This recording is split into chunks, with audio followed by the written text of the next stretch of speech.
সুপ্রিয় দর্শক মণ্ডলী, আপনাদের সামনে উপস্থিত হয়েছেন দুই বাংলার অন্যতম জনপ্রিয় ছড়াকার ও শিশু সাহিত্যিক লাল পদ্ম ছড়া পত্রিকার প্রতিষ্ঠাতা সম্পাদক ডাক্তার আলহাজ মতিউর রহমান মনির।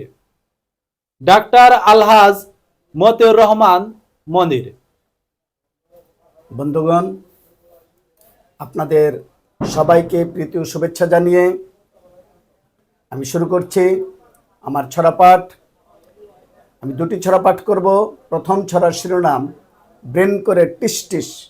এই ছড়াটি আজ থেকে 15 থেকে 20 বছর পূর্বে দৈনিক আজকের কাগজের ফাটাফাটি পাতায় প্রকাশিত হয়েছে এবং সাপ্তাহিক বিচিত্রার বিবিয়ানা পাতায় প্রকাশিত হয়েছে।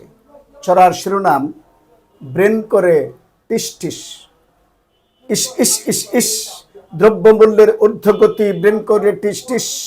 ইস ইস ইস ইস, হাসছে রাজা অট্টহাসি, পায় না প্রজা পান্তাবাসী, ক্ষুধার জ্বালায় ক্রেতার মুখে আতঙ্ক ফিসফিস। ইস ইস ইস ইস, দ্রব্যমূল্যের ঊর্ধ্বগতি, ব্রেন করে টিস টিস। চাল ডাল তেল লবণ আদা কিনতে চোখে গোলক দাধা, ঋণের বোঝায় আবার কেহ পান করেছে বিষ। ইস ইস ইস ইস, দ্রব্যমূল্যের ঊর্ধ্বগতি, ব্রেন করে টিস টিস। পিঁয়াজ রসুন কাঁচা বাজার, বাড়ছে টাকা হাজার হাজার, অশান্তিতে হারিয়ে গেছে আজ দোয়েলের শীষ। ইস ইস ইস ইস, দ্রব্যমূল্যের ঊর্ধ্বগতি, ব্রেন করে টিস টিস। ইস ইস ইস ইস, ক্ষুদায় যাদের ফ্যান জোটে না, বনের পাতা শাক জোটে না, ভাগ্য তাদের লুটছে কারা, পায়ের তলায় পিস। ইস ইস ইস ইস, দ্রব্যমূল্যের ঊর্ধ্বগতি, ব্রেন করে টিস টিস। ইস ইস ইস ইস, ইস ইস ইস ইস, দ্রব্যমূল্যের ঊর্ধ্বগতি, ব্রেন করে টিস টিস। আমার দ্বিতীয় ছড়াটি আর প্রাণের সায় না। এই ছড়াটি আজ থেকে 15 থেকে 20 বছর পূর্বে দৈনিক নয়া দিগন্তের নিত্য ছড়া এবং দৈনিক যুগান্তরের একদিন প্রতিদিন পাতায় প্রকাশিত হয়েছে।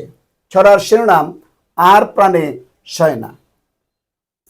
নিত্যের অভাবে মাথা করে ক্যান ক্যান, তারপর গিন্নির একটা না পেন পেন, এই নেই সেই নেই ধরে শুধু বায়না, তাই তো সে রাগ করে হাসি মুখে চায় না। ছেলে মেয়ে খেতে চেয়ে জুড়ে দেয় জঞ্জাল, ভুকানাঙ্গা থেকে থেকে হয়ে গেছে কঙ্কাল, চারদিক হাহাকার নেই কোনো কর্ম, অভাবের যাতনায় ছুটে যায় ধর্ম। দোকানের মহাজন করে না যে লেনদেন, ইজা টাকা পায় সে তাই করে ঘেন ঘেন, লজ্জায় কেটে পড়ি কটু কথা সয় না, এইভাবে বেঁচে থাকা আর প্রাণে সয় না। বন্ধুগণ, আপনারা যে যেখান থেকে এই লাইভ অনুষ্ঠান ভিডিও দেখছেন, সবাইকে প্রীতি ও শুভেচ্ছা জানিয়ে আমি আমার লেখা পাঠ এখানেই শেষ করছি। আল্লাহ হাফেজ।